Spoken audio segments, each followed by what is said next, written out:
interest lies in reflecting on and processing the quantum leap that various people, myself included, have undergone through the magic of the esoteric-erotic form of God.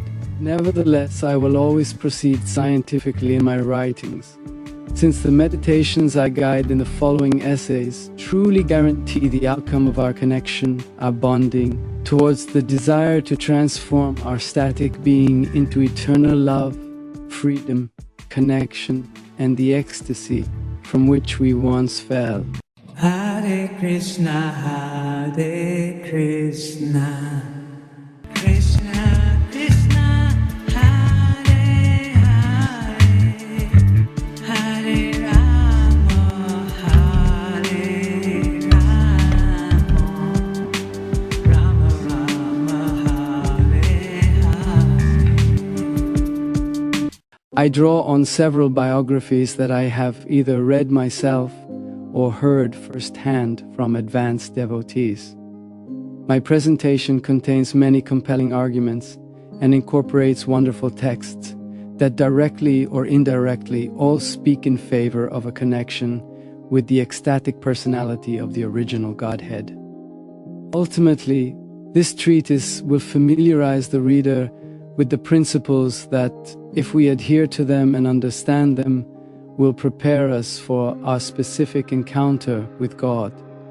For the skeptic, it remains an open question whether the form of Krishna, which occupies a considerable space in my articles, is the original manifestation of God or merely one of many revelations.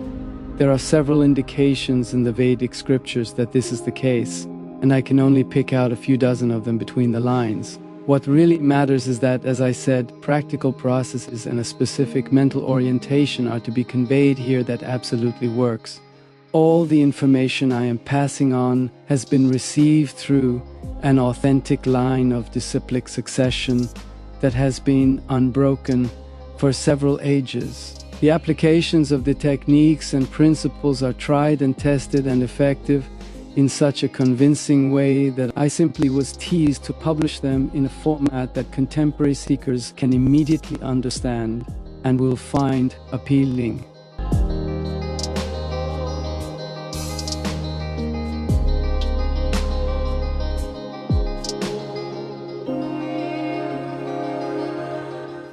So much potential for love got wasted in frameworkless, poorly managed connections and relationships.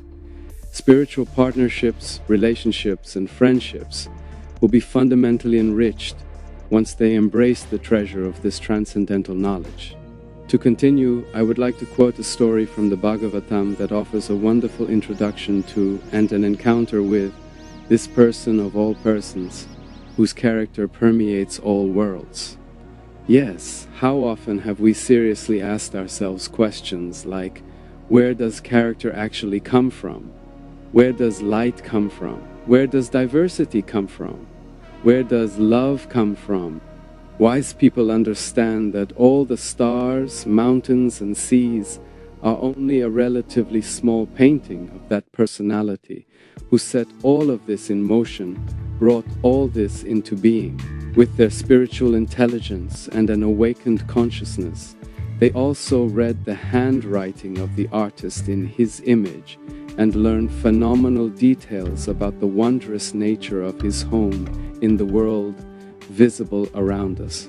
What a blessing when this individual I and origin of all selves appears from age to age like a king in a prison here on earth to bless every single soul that has realized that the golden chains of his illusory energy are actually worthless in comparison of his darshan from Sanskrit audience sight. Especially in the Shrimad Bhagavatam and the Bhagavad Gita, the transcendental cowherd boy is celebrated as the unique form that, with its immense attraction, is able to create an incomparable, unforgettable impression in our hearts. A concentration, or rather a remembrance, of this transparent absolute form, which is not subject to the slightest material laws, will irrevocably trigger a spread of the surrender aspects in our lives and gradually ignite within us the supernatural healing fever of divine love. which creates the counterpoint to our contagion risk in the material illusion. Meditation on this form, which is brighter than thousands of suns rising simultaneously, is, as I will attempt to demonstrate, also the beginning of all genuine, selfless love for all other living beings. However, this is only the first anchor of this path of yoga, which pulls us into the internal power, the great internal realm of divinity, and in the end, divine eternal landscape. Without understanding our position in relation to the whole, to Him, without being self-realized, means conscious of the Atman, the soul self, which is of the same nature as the enchanting highest, ultimate form of God, from which all other forms emanate. We will always remain on the physical plane and have to live a love life which never go beyond our dull senses and a meek and poor mental temporary flicker. In other words, it remains senti, material senses. Mental means a concept, only a mental thought. A sentimental love, however, will be blown away by irrevocable time, like a branch stuck in the sand, or be submerged by the waves of the ocean of time, like a newly built sandcastle. A sentimental love will not withstand any tests or trials in the long run. A small trifle, and it immediately tips over into rejection and contempt. Thus we live and love for hundreds more lifetimes in a normal, ordinary, and indiscriminate way. How strange is all of this? If we want to be honest, we have to acknowledge that as long as our connections to other people remain on a worldly level, we will never become spiritually elevated. This becomes particularly clear when analyzing our relationship with the opposite sex. If you have ever been even slightly touched by the transcendental platform, you might, for example, start to compare your feelings to a simple pop singer, which then will immediately raise serious concerns about how primitive they are, and how you, yourself, are maybe not much better than they. So, you'll turn on the radio and listen to someone singing something like, "Baby, baby, you have such beautiful blonde hair. First I loved you, but then you said yuck, and now I say yuck too. At first it was so nice with you, but somehow I don't like your laugh anymore. The fire consumes me day and night, and I'm so great, when will you finally understand?" And so on and so forth. So, I would like to assert that a spiritually sophisticated person naturally turns away from all wishy-washy ping-pong loves and relationships. In their heart they strive to resolve the various contradictions, dualities, and weaknesses in order to develop a strength in their love that is worthy of their soul. Therefore, if you want to create a free, liberating atmosphere in your life and relationships, then the following articles will provide plenty of suggestions and material for your individual future path.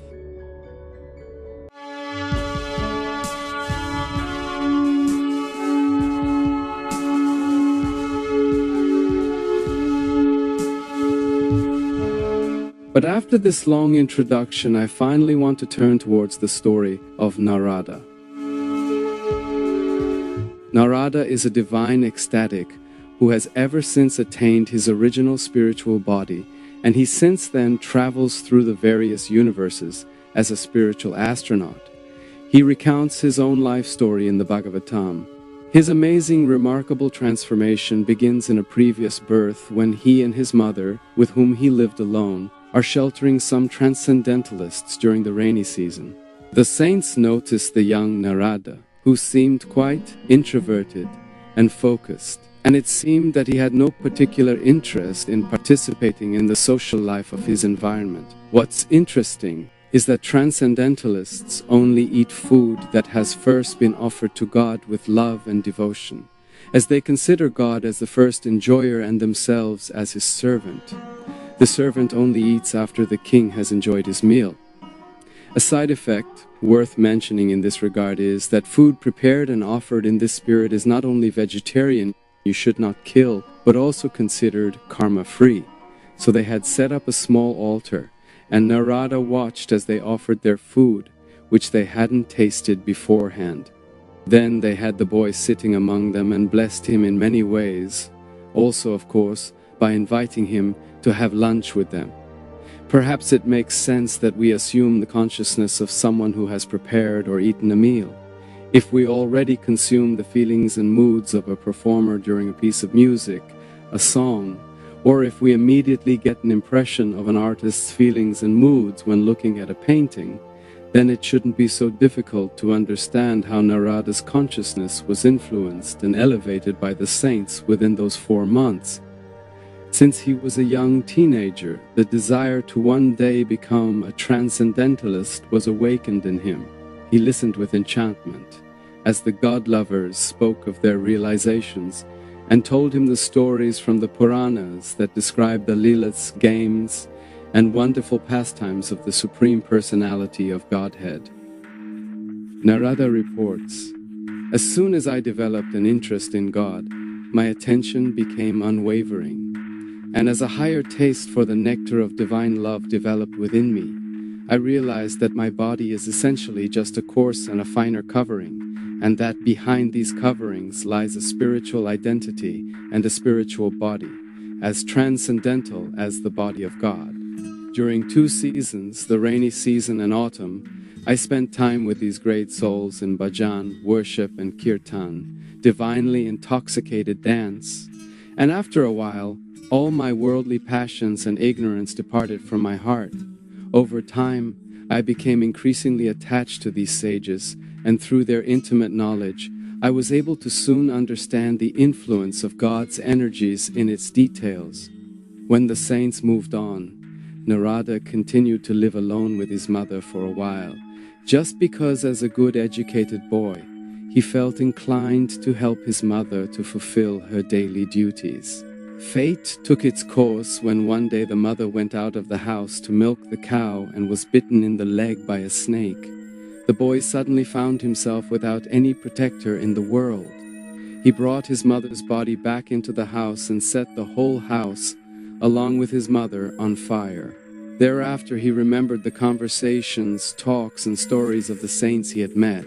He knew that life was eternal and that his mother had received a better birth, if not liberation, through good fellowship. And then, full of courage and a thirst for adventure, he set off on his journey. His stated goal, he wanted to have a vision of God. He wanted to become a perfect transcendentalist.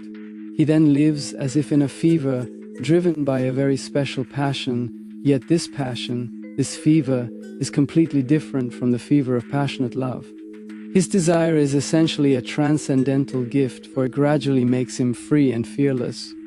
While worldly passions, especially when they are dramatic, always have a binding character, which logically usually leads to humiliation, while fear and worry of losing the beloved cloud and constrict consciousness, Narada's loving concentration on God banishes all lamentation and worry from his ever-purifying heart. Fearlessly he wanders through villages and cities, but later seeks out the solitary nature of a deep forest.